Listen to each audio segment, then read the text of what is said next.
welcome to the Holistic Capitalist. Today, I want to launch a third theme to the videos that I'm producing with my son James, and that's to complement the first type, which is the conceptual and theoretical aspects of holistic capitalism. The second is the concept of dialogical exercises, taking real-world current events that are creating a lot of polarities in the world and trying to use dialogical thinking to illustrate the power of dialogue in creating holism from polarities. This third video is to look at this third theme is to look at real companies and explore whether or not they are practicing holistic capitalism. Now, if they are, then we can obviously share best practices that way, which is phenomenal for anyone that is interested in learning about this topic. If we find that they're a little bit short in some areas, maybe still striving, then I can bring some of my experience from my consultancy and talk about some of the practices that maybe they need to add or continue to enhance. So, to kick this series off, I recently had an opportunity to visit Chobani Yogurt. Now, this is a great company, been around for about 11 years, and I had a wonderful visit in their Twin Falls, Idaho plant. Now, this is their second of two plants. They have one in New York also, and Twin Falls is a big sleepy town, kind of, out on the high plains, and it looks like prairie. Except that right on the north end of town is this incredible feature, the Snake River Valley. They call it the Magic Valley, and it is amazing. It's a gorgeous thing and adds a lot to the character and the quality of the community. And I guess the only thing I've seen that has more majesty than that is probably the Grand Canyon itself. So if you get a chance to visit Twin Falls, please do so. Not easy to get to, but it's worth the visit. So, let's look at Chobani.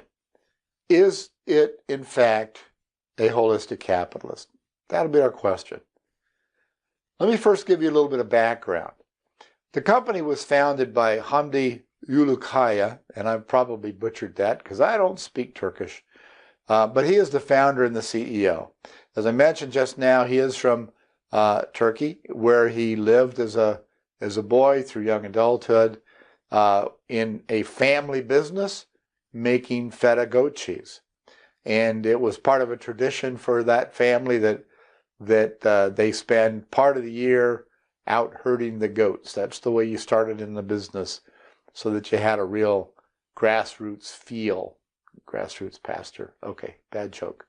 But in any case, Hamdi certainly spent his time doing that and then began to help in the family business. Went away to college, got a degree, I believe in England, and then he decided he wanted to go to the United States to study English, and so he did that. While he was there, he had an uncle who was visiting and said, you know, the feta cheese here in the United States really isn't on the same par as it is in Turkey, and why don't we start a business? So they did, and Hamdi helped run the business and start it up, and it ran for about 2 years, got to a break-even point. Didn't do phenomenally, but it did okay. But Hamdi kind of applied the same thinking as his uncle to yogurt that he was seeing in the United States, and realizing that a lot of the yogurt in the United States just wasn't of the same quality and the same texture, particularly. So he decided that he was going to start his own shop.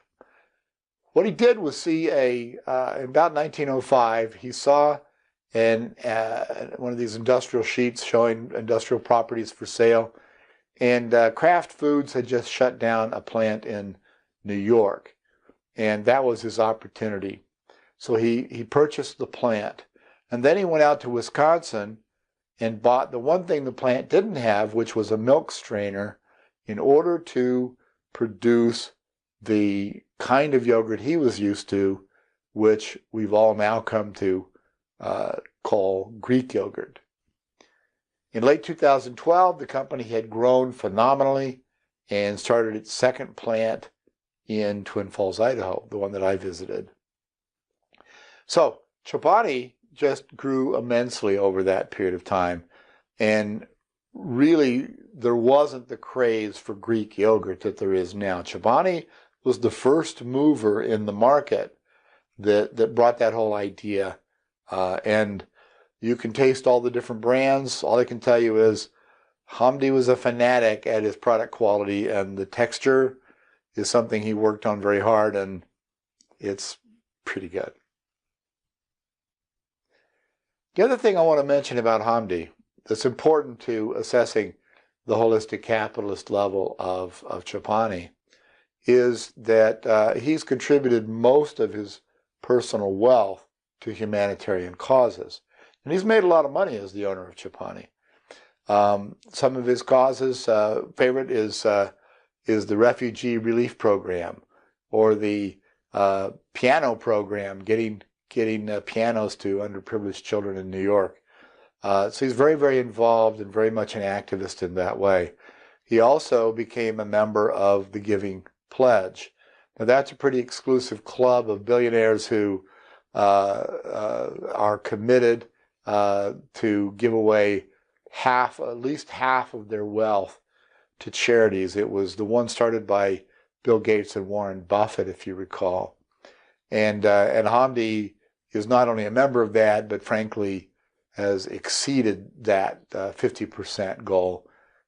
So that gives you a little flavor of the kind of guy that we're talking about here. So let's evaluate it. On the customer relationship side, now you remember our model is that customer and employee experience, employee and community experience, and the community customer experience will all come to mirror each other over time, because the capitalist, in this case Hamdi, is the common denominator for all three. So that's the basic model. Customer relationship wise, Hamdi is a fanatic about this being an authentic old world yogurt. They only use real fruit, they only use real sweeteners, and there's absolutely nothing artificial in the product at all. He spent quite a bit of time getting it perfected before he launched it. There's also no RBST in the product. Now I have to admit, I'm not a food product guy or food processor guy, so I didn't really know what that was. So I had to look it up. So you can see the definition on the slide that I've provided here.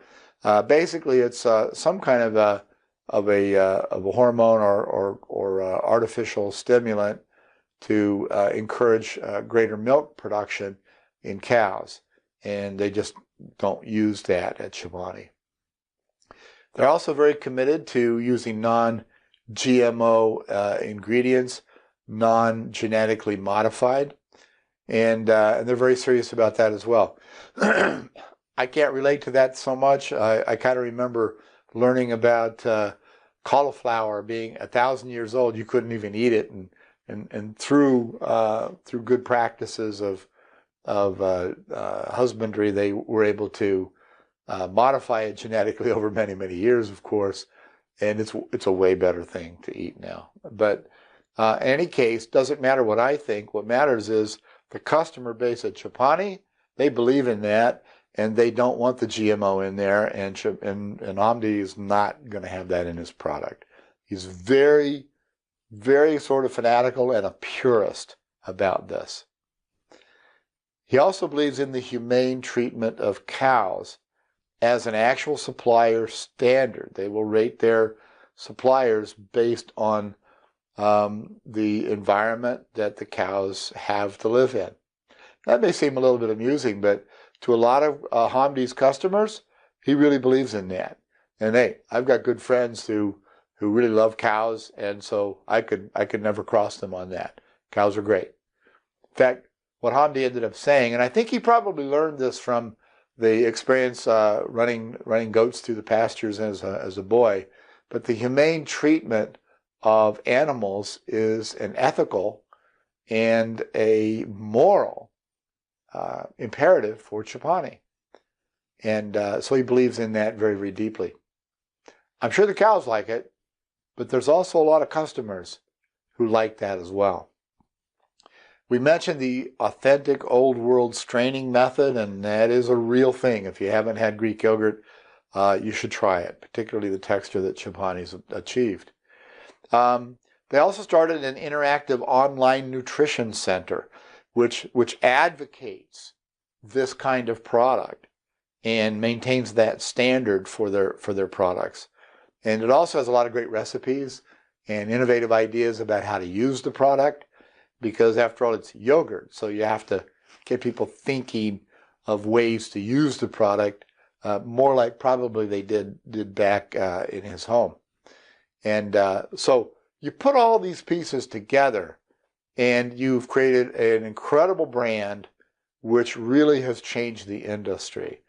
And I don't know Hamdi personally, so I don't know if that's from him listening to the customers and a very kind of marketing data-driven thing. I rather suspect it's just who he is and his commitment. And fortunately, there's a huge customer base that resonates with. But he has that connection on the customer relationship. So we have to give him high marks for that. So let's look at the employee relationship part of the model. Well, having visited the plant in Twin Falls, Idaho, I can tell you that it is a very clean, very pleasant work environment. They take cleanliness very seriously, and the employees seemed generally happy and responsive as I walked through the plant. Can't tell you much about the plant because I signed a confidentiality agreement, but I can tell you this. I went away from this feeling very, very confident about eating one of their products at any time. So that's a good thing. One thing that was interesting to me is that Hamdi insisted when, I don't know, it was a consultant or a CFO type or somebody said, look, to retain and attract the right leadership team in the company as it's growing, we need to provide them some kind of an equity stake in the company. So they presented a program to Hamdi, is the way the story goes, and he basically rejected it and insisted that the only way we would do that at Chobani is if, in fact, all of the employees get to participate. So they went back to the drawing board and crafted a program that would give that kind of share to the employees. And the employees understand that if the company is ever sold or it ever goes through an IPO and becomes a publicly held company, then they all stand to benefit from that. And that's pretty strong. In the recent Olympics, you may recall that Chobani was a major sponsor of the 2016 Summer Olympics in Rio. And what they did was decide to take a large group of employees and spouses or significant others with them down to the Olympics on an all-expense paid trip. They used a lottery system, which was very, very fair, and it was a fantastic experience and created a lot of internal PR. So they have the right spirit, and you can see that. It's basically an employee engagement that says this is a great product, great standards around the product. You can be proud of what we do, and we've got these kind of big ticket items that show that we value you. But my impression was that their engagement process actually could use more development. Also, I checked out Glassdoor, which I will typically do. And Glassdoor, just to give a little bit of a disqualification, is certainly not a survey. It's not a random sampling. It's not something where you can look at every company and make sure that there's a good N size or a good number of samples. But in Chobani's case, there were a good number of respondents. So with a little grain of salt, you can maybe draw some general patterns, at least of those that like to complain. That's about all you can say. But there was some evidence there that suggested that Chobani might be having the same issue that I see in a lot of companies in my consultancy, which is that the entrepreneur starts the business under a very strong set of values, but as the business scales up and more middle managers are brought in to run the functions and first line managers are brought in, that it's hard to maintain the integrity of those values as you continue to scale the business. And this is one of the things that I focus on quite a bit in my consultancy. And so it appears to me that there certainly is some more development that they need to do on their employee engagement side. So let's move to the community element in our model. Well, first of all, they use only local sourcing for their milk supply. Now that ties them to the community and gives them a lot of opportunity to develop entrepreneurial relationships with local dairymen, and that's a pretty fantastic thing and a pretty great tie. And it's true that it was a factor for Hamdi to buy the closed plant in New York. It did restore a lot of jobs that had been lost, and that was something that is a very, very strong element of their culture. People know that. How would you feel if you were in New York and you got your job back? They do practice responsible manufacturing. They have a high focus, for example, on recyclability for the environment. They have a major program about that, so that's a good thing. But here's the real centerpiece for me. Chobani actually commits 10% of its net profits to charity and communities through what is called the Chobani Foundation, and you can check it out on their website. That's a remarkable commitment. A lot of churches talk about a tithe or a tenth, but you don't see very many companies actually commit to a significant fixed amount like that. So that's a pretty major thing. I was impressed. One of the things that Hamdi talks about is the commitment they have to the communities, both to New York and Idaho. They've participated in building a youth baseball stadium, a community center, and many other outreaches. So that's pretty strong as well. They do have a supplier program. They seek opportunities to support small business entrepreneurs. Now, it's not as broad, perhaps, as I would like to see into all of their supply base, but certainly it loops back to the local sourcing of milk supply, and they're very, very serious about that. So, is Chobani a holistic capitalist? Well, I developed a rating scale, a 15-point rating scale, which then translates into A, B, C, D, E, or F, the old grade school system that I grew up with anyway. And so I evaluated them. It's nothing official, nothing formal that we could stand on no matter what, but just to give a little bit of a feel, let's kind of have some fun with it. On the customer side, I had to give them an A. The brand they've created, the integrity they do it with, the way they market it, both inside and outside the company, is phenomenal. And for all of those people like my daughter who believes in Chobani yogurt and researched it to make sure that it really, really is an organic and environmental friendly product and all of those things, it really is. And so we give them high marks there, and that's a great thing. How about the employee? Well, I'm giving them only a C.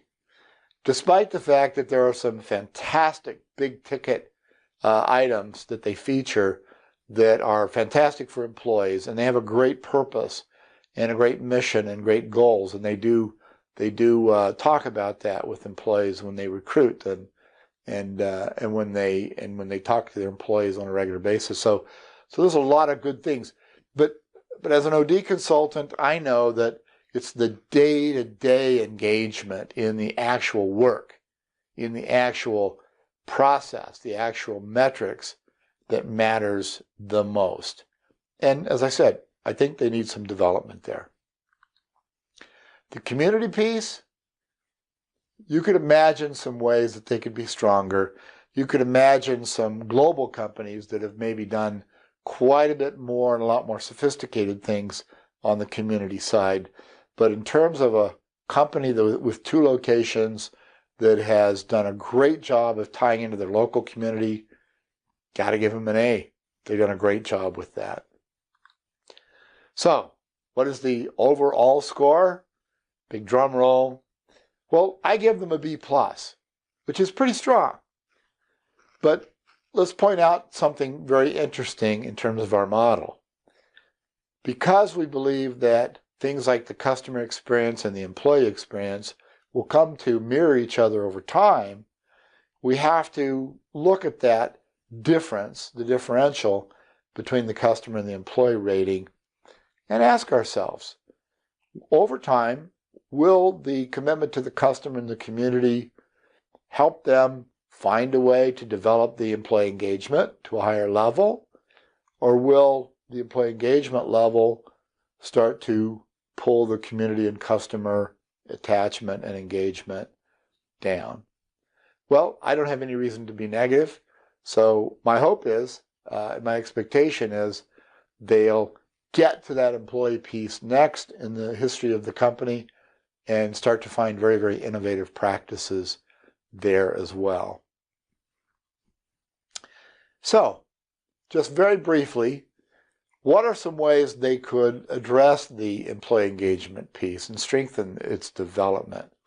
Well, here are 10 ways, and I'm not going to be able to go through these at great length, but maybe I'll do a video some other time that talks about the 10 ways to strengthen employee engagement in detail. But I'll touch on them very, very briefly here. The first and foremost one, obviously, based on our philosophy, is to make sure that there are strong dialogue and emotional intelligence skills all up and down through their management and supervision. And that's probably the most important thing to do.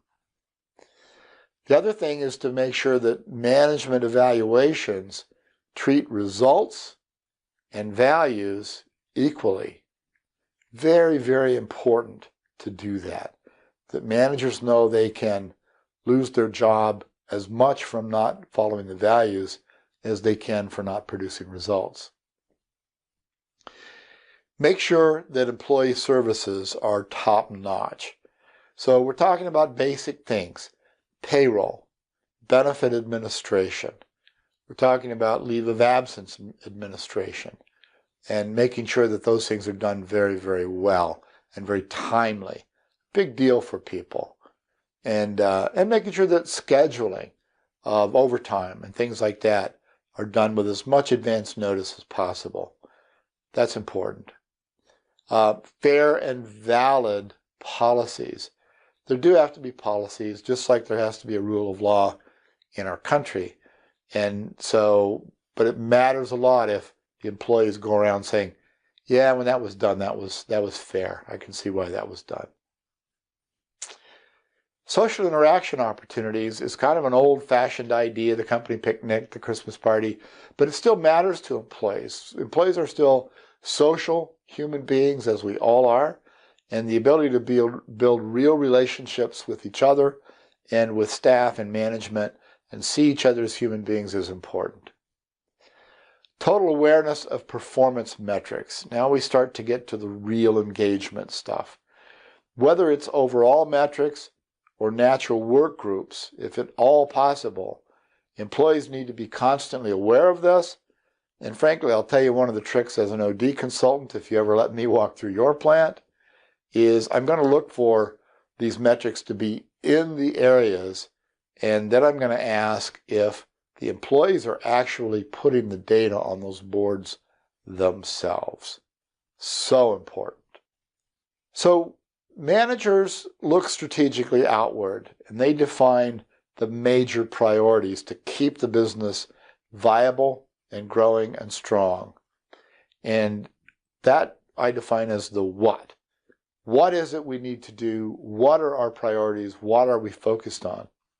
So employees need to know the what, not in a PR kind of way, but in a very direct and open sort of way.